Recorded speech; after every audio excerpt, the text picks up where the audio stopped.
তিন প্রভু কে বলছেন? এই সামরন্ত প্রভু, নরোত্তম ঠাকুর প্রভু এবং শ্রীনিবাস আচার্য প্রভু। প্রেম সে বলো।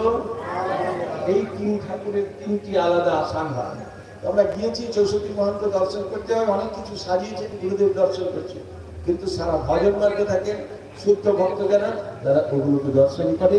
কোথায় কার আসন হয়েছে, কে কোন জায়গায় বসে আছে, এগুলোকে ভালো করে লক্ষ্য করে। কেন? তুমিও যখন ভজন মার্গে প্রবেশ করবে, কে কোথায় দাঁড়িয়ে আছে তুমি যদি ঠিকঠাক না জানো, তাহলে ঠিক জায়গায় পৌঁছতে পারবে না। প্রেমসে বলো। তাহলে হরিনামের প্রতি রুচি রাখতে হবে, হরিনামের প্রতি আসক্ত হতে হবে, হরিনামের প্রতি তোমার একটা ভালোবাসা থাকবে। আমার মতো দায় সারা নয়, গুরুদেব বলেছেন তাই করতে, আমার ভালোবাসা নেই। গুরুদেব বলেছেন তাই তুলসীতে জল দিই, আমার ভালোবাসা নেই।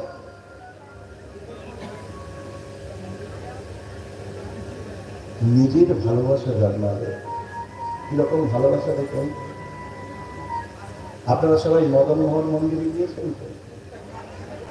কালীয় নায়কে যেখানে দর্শন করেছিলেন কলিকদম্ব বৃক্ষ, একটু এগিয়ে গেলে যে বড় মন্দিরটা, সবাই আমরা গিয়েছি বৃন্দাবনে, যারা যারা গিয়েছেন বা যাবে। মদন মোহন মন্দিরে যে মদন মোহন আছে, ওটা কিন্তু প্রকৃত সনাতন বৈষ্ণবের সেবিত মদন মোহন নয়। তাহলে সেই মদন মোহন কোথায় আছে? জয়পুর।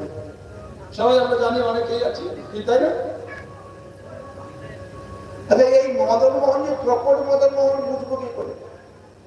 মদন মোহনের হাতে একটা ঘড়ি আছে, যতক্ষণ ওই বিঘ্নের হাতে থাকে ওই ঘড়িটা চলে, আর যখন ওই ঘড়িটা খুলে নেওয়া হয় তখন ওই ঘড়িটা চলে না। প্রেম সে বলো। আজও যারা যারা যাবেন দর্শন করবেন, গুগলে সার্চ করে নেবেন, যাদের তখন নেটের চালা, নেট ছাড়া তো কথা নেই। এই মদন মোহন, গোবিন্দ গোপীনাথ মদন মোহন বাঙালিকে আত্মসাৎ করেছেন। বাঙালিদের এই তিনটি দেবতা, বৃন্দাবন গেলে এই তিন দেবতাকে দর্শন করতেই হবে, নতুবা আপনার বৃন্দাবন দর্শন হলো না। যেমন জগন্নাথ শ্রীক্ষেত্র পুরী ধামে গেলে আপনাকে তিনটি মন্দির দর্শন করতে হবে। কোনটা? ওই যে নীলমাধব, আলালনাথ আর জগন্নাথ। এই বিষয় বলো। তাহলে কোন কোন তিনটি মন্দির দর্শন করবেন পুরী ধাম গেলে? উদয়গিরি, ধবলগিরি, খণ্ডগিরি, ওইগুলো নাকি? হ্যাঁ,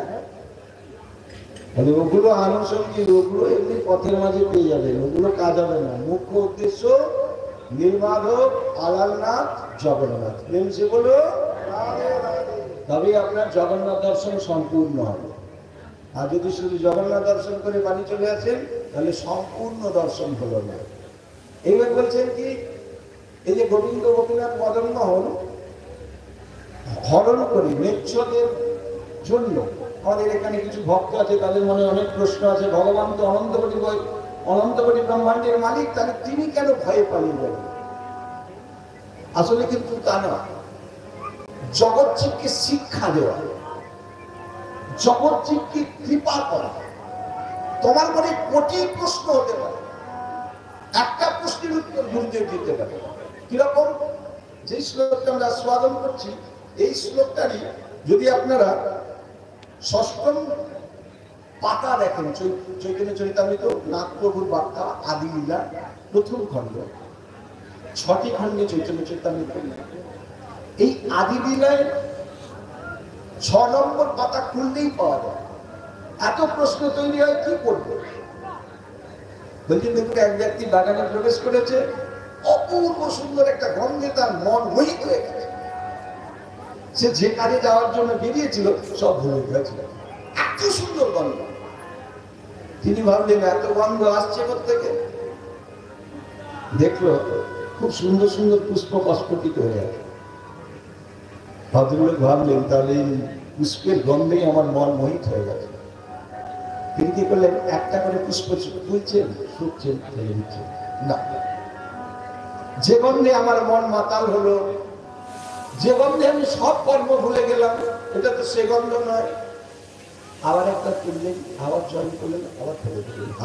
না, সব পুষ্পগুলো একটা একটা করে হাতে তুলে নিয়ে শুকছেন, সবের একসঙ্গে মাতালো গন্ধে বোধহয় আমার মন পাগল হয়ে গেছে।